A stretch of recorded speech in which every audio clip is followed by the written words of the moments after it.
Hi guys, good day to everyone and welcome to Exam Guruji in partnership with An Academy. আমি চলে এসেছি আবার বাংলা ব্যাকরণের last minute suggestion নিয়ে primary টেটের যত শিক্ষার্থীরা রয়েছে তাদের জন্য।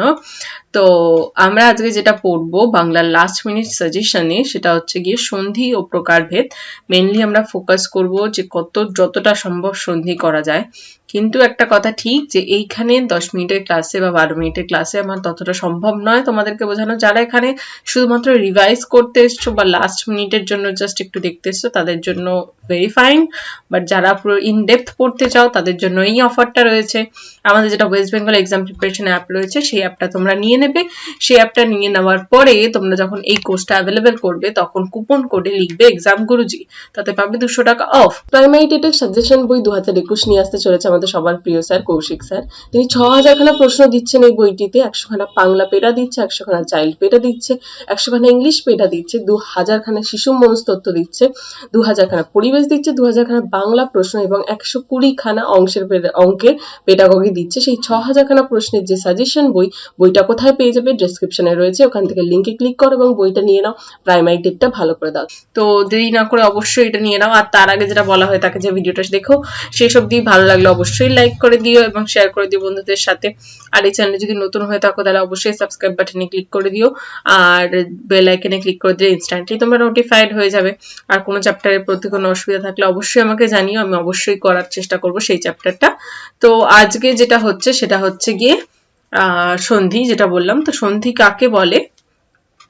সন্ধি বলতে আমরা কি বুঝি? সন্ধি বাংলা ব্যাকরণের শব্দ গঠনের একটি মাধ্যম। এর অর্থ হচ্ছে মিলন, ঠিক আছে? অর্থাৎ দুটি শব্দ মিলিয়ে একটি শব্দ পরিণত হওয়াকে পরস্পর সন্নিহিত দু বর্ণের সন্ধিকে সন্ধি বলা হয়। যখন দুটো বর্ণ পাশাপাশি থাকবে তারা যখন অন্য কোনো দুটো আলাদা আলাদা শব্দের সঙ্গে যুক্ত থাকছে কিন্তু তাদের সেই বর্ণের যুক্ত হওয়ার মাধ্যমে দুটো শব্দ বা দুটো পদও যুক্ত হয়ে যাচ্ছে, সেইটাকেই বলা হচ্ছে কি সন্ধি। আমি আজকে খুব আস্তে আস্তে কথা বলছি কারণ আমার গলায় ভীষণ ব্যথা করছে, জোরে কথা বলতে পারছি না। তো আশা করছি বুঝতে পারছো। তো এই গেল হচ্ছে, একে বলে হচ্ছে কি সন্ধি। তো সন্ধির প্রকারভেদ আমরা দেখব। সন্ধিকে মোটা দাগে দুটো ভাগে ভাগ করা যায়, বাংলা সন্ধি আর তৎসম সন্ধি। আর তোমরা জানো তৎসম মানে হচ্ছে সংস্কৃত, তৎসম সন্ধি মানে তার মানে কি সংস্কৃত থেকে যেসব সন্ধি উঠে আসবে সেগুলোকে আমরা বলবো তৎসম সন্ধি। তাহলে এবারে বলছে বাংলা স্বরসন্ধি বাংলা সন্ধি কত প্রকারের হয়? বাংলা সন্ধি দু রকমের হয়, সরস সন্ধি, ব্যঞ্জন সন্ধি। তাহলে বাংলা সন্ধিকে বাংলা সন্ধি করলাম, তৎসম সন্ধি করলাম, আবার বাংলা সন্ধিকে সরস সন্ধি, ব্যঞ্জন সন্ধি করবো। তাহলে সন্ধিতে দুটো ভাগ, আবার বাংলা সন্ধির দুটো ভাগ।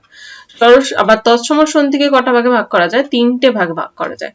সরস সন্ধি, ব্যঞ্জন সন্ধি তো থাকবেই অবশ্যই, সঙ্গে থাকছে কি বিসর্গ সন্ধি। তাহলে আমরা দেখবো এগুলো জাস্ট একটু করে কাকে বলে দেখে নেবো, পরে প্রচুর এক্সাম্পল দেখবো। ওকে, বারবার বলছি এগুলো ভালো করে আরো যদি পড়তে চাও তাহলে অবশ্যই কোর্সটা নিয়ে নিও। সরস সন্ধি বলতে আমরা কি বুঝি? সরস সন্ধি মানে স্বরধ্বনির সাথে স্বরধ্বনির যে সন্ধি হয় তাকে সরস সন্ধি বলে। যখন সরস সন্ধির সঙ্গে সরস সন্ধির কানেকশন হবে, যে সন্ধি গঠন হবে সেটাকে আমরা বলবো সরস সন্ধি। যেমন সিংহাসন, এখানে দেখতে পাচ্ছি সিংহযুক্ত আসন, কিন্তু আমরা ভাবছি এখানে সন্ধি সরস সন্ধি কোথায়? হ আছে আর আ আছে। কিন্তু আমি বলে দিই, সিংহকে যখন আমরা ভাঙবো, আমি আগেই যখন পড়িয়েছিলাম বর্ণধ্বনি তখন কিন্তু আমি একটা জিনিস পড়িয়েছিলাম যে কোনো ব্যঞ্জন সন্ধি কিন্তু সরস সন্ধি ছাড়া উচ্চারিত হতে পারে না। তাই জন্য হ যেহেতু একটা ব্যঞ্জন সন্ধি, আর যখন সিংহ লেখা হয়েছিল তখন যেহেতু হসন্ত ছিল না, তার মানে হয়ের পরে একটা অ ছিল, তাই জন্য হয়ের পরে একটা অ রয়েছে আর আসনে তো আকার রয়েছে, তাহলে অ যুক্ত আ, এইটা কি দুটোই সরস সন্ধি, দুটো যুক্ত হয়ে সিংহযুক্ত আসনকে সিংহাসন তৈরি করেছে, তাই এরা সরস সন্ধি। বুঝতে হবে কোনটা সরস সন্ধি কোনটা ব্যঞ্জন সন্ধি। বিদ্যালয়তেও তাই, বিদ্যাতে আ রয়েছে আর আলয়তে আ রয়েছে, আ যুক্ত হয়ে গেছে সন্ধি, সরস সন্ধি। হিমালয়তে তাই হিম রয়েছে, হিম যুক্ত আলয়, ম রয়েছে ব্যঞ্জন সন্ধি। তার মানে ময়ের যখন হসন্ত নেই তাহলে ময় কি রয়েছে? ময়ের পরে একটা অ রয়েছে আর অ হচ্ছে সরস সন্ধি, অ এর সাথে আকার যুক্ত হয়ে কি হয়ে যাবে? হিমালয়। দেখা যাচ্ছে অ এবং আ মিলে সরস সন্ধিতে আ হয়। এইরকমই কতগুলো নিয়ম রয়েছে। অ এর সাথে আ মিললে কি হবে, হস্যু এর সাথে হস্যু মিললে কি হবে। তো এখানে বলছে অ বা আ এর সাথে অ বা আই যদি আবার যুক্ত হয় তাহলে যে উত্তরটা বেরোবে সেটা কিন্তু সবসময় আয় বেরোবে, মানে আ থাকবে। যেমন সিংহাসনে যেমন সিংহযুক্ত আসন, মানে অকার যুক্ত আকার যুক্ত হয়েছে, কিন্তু উত্তর বেরিয়েছে যখন তখন সিংহাসন বেরিয়েছে, সিংহসন বেরোয়নি। তেমন ভাবেই হস্যই এবং দীর্ঘয়ের সাথে হস্যই এবং দীর্ঘই যদি আমরা যুক্ত করি তাহলে উত্তর সবসময় দীর্ঘইতে বেরোবে। তাহলে এই দুটো সন্ধিকে যোগ করে, যেমন সতীশ, তয় দীর্ঘি, তয় দীর্ঘের সাথে আবার দীর্ঘি যুক্ত ইস করে কিন্তু সতীশ বেরোচ্ছে।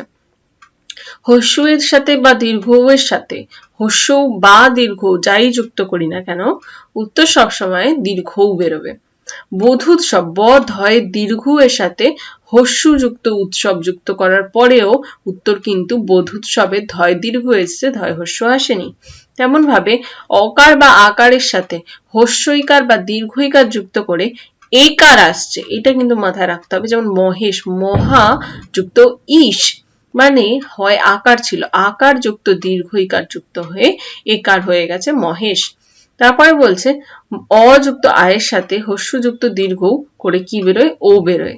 উদাহরণ বঙ্গোপসাগর, বঙ্গ যুক্ত উপসাগর, তারপর বঙ্গতে কি হচ্ছে, গ এর পর একটা অ রয়েছে আর উপসাগরে হস্য রয়েছে, তো এই দুটো মিলিয়ে কি হচ্ছে, ওকার তৈরি হচ্ছে, হয়ে যাচ্ছে বঙ্গোপসাগর। আর্ন একাডেমিতে একটা নতুন আপকামিং ব্যাচ আসতে চলেছে, সেখানে কি হচ্ছে, সেখানে হচ্ছে কি রিক্যাপ WBCS প্রিলিমের জন্য একটা ব্যাচ হচ্ছে, রেকর্ডেড ব্যাচ, সেটা স্টার্ট হচ্ছে 18ই জানুয়ারি থেকে, লিংক দেওয়া রয়েছে নিচেই। আর WBCS প্রিলিমের যেটা 2021 হিন্দি ভার্সনের ব্যাচ রয়েছে সেটা হচ্ছে লক্ষ্য, সেটা স্টার্ট হচ্ছে 20 জানুয়ারিতে, যেখানে থাকছে স্নেহা গুপ্তা, ইকতিয়াব আলম, এনারা থাকছেন।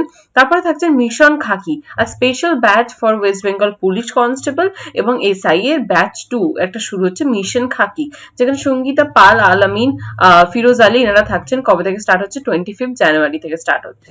কৃষি প্রযুক্তি সহায়কের একটা 120 দিনের কম্প্রিহেন্সিভ কোর্স হচ্ছে, যেটা PSC আর KPS দিয়ে, কত তারিখ থেকে স্টার্ট হচ্ছে, 20 জানুয়ারি থেকে স্টার্ট হচ্ছে। কৃষি প্রযুক্তি সহায়ক মেগা চ্যাম্পিয়নশিপ টেস্ট হচ্ছে 16ই জানুয়ারি, যেটা 10টার থেকে স্টার্ট হচ্ছে। এটাকে লাইভ অ্যাটেম্প্ট করতে হবে, এখান থেকে তোমরা কি জিততে পারো, স্কলারশিপ জিততে পারো এবং 1 মান্থের ফ্রি সাবস্ক্রিপশন জিততে পারবে কারা, যারা 1 থেকে 3 নম্বরে ফার্স্ট সেকেন্ড থার্ড হবে। তো অবশ্যই এক্ষুনি এনরোল করে নাও, এবং আগমন বলে যে ব্যাচটা আছে সেটাও আসতে চলেছে 2022 WBPSC র জন্য ব্যাচ কে। আর পরবর্তী হচ্ছে কি, এখানে কতগুলো তোমাদের ডেসক্রিপশনে দেওয়া রয়েছে যে কোনটা কত মাসের প্ল্যান রয়েছে। তারপর হচ্ছে গিয়ে তোমরা আমাদের যেই কোডটা ইউজ করলে 10% অফ পেয়ে যাবে, সেটা হচ্ছে EG লাইফ। তো অবশ্যই EG লাইফ কোডটা কিন্তু যখন পেমেন্টের সময় ইউজ করবে তাহলে 10% অফ পেয়ে যাবে, আর এটা নিয়ে নাও, আর EMI ব্যবহার করতে পারবে এবং এটা নিয়ে এক্সাম ক্র্যাক করো। Thank you so much. এই গেল নিয়ম, আরো কিছু নিয়ম আমরা দেখবো, যেটা হচ্ছে গিয়ে অকারের সাথে বা আকারের সাথে যদি রিকার যুক্ত হয় তাহলে সবসময় কি হয়, অর হয়। তো যেমন বলছে সপ্তর্ষি, সপ্তর সঙ্গে যদি ঋষি মানে অকারের সঙ্গে যদি রি হয় তাহলে অর হয়ে যায়, অর মানে কি রেফটা এসে যাবে। তো তারপরে বলছে কি যে অ এর সাথে অ বা আয়ের সাথে একার বা ঐকার যুক্ত হলে সবসময় উত্তর ঐকার আসবে। যেমন জন ঐক, জন যুক্ত এক তাহলে হয়ে যাচ্ছে জন ঐক, ঐকার আসছে, একার আসছে না বা অকার আসছে না। তারপরে যেটা হচ্ছে সেটা হচ্ছে অ বা আকারের সাথে ও বা ঔকার যুক্ত করলে সবসময় ঔকারটা প্রাধান্য পাবে। যেমন পরম ঔষধ, পরমের সাথে ঔষধ যুক্ত করে পরম ঔষধ ঔকার এসছে।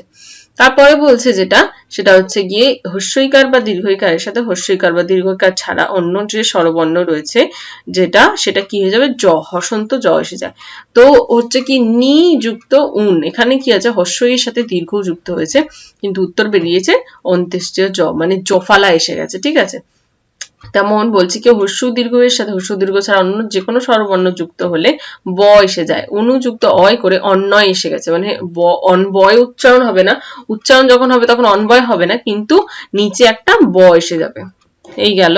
এবার বলবো ব্যঞ্জন সন্ধি কাকে বলে একটু। ব্যঞ্জন সন্ধি মানে স্বরসন্ধির সাথে ব্যঞ্জন সন্ধি বা ব্যঞ্জন সন্ধির সঙ্গে ব্যঞ্জন সন্ধি বা ব্যঞ্জনের সাথে স্বরসন্ধির যা সন্ধি হবে তাকেই বলা হচ্ছে ব্যঞ্জন সন্ধি। ব্যঞ্জন সন্ধি রীতিতে সীমাবদ্ধ এবং প্রকৃত বাংলা ব্যঞ্জন সন্ধি মূলত সমীভবনের নিয়মে হয়ে থাকে। ব্যঞ্জন সন্ধিকে ক ভাগে ভাগ করা যায়, 3 ভাগে ভাগ করা যায়।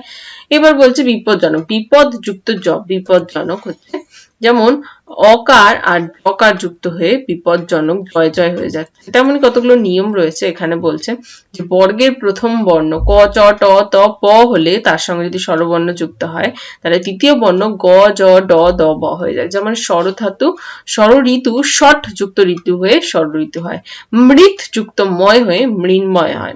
বিপদজনককে ভাঙলে আমরা পাবো বিপদ যুক্ত জনক, যেটা জয় জয় হয়ে যায়।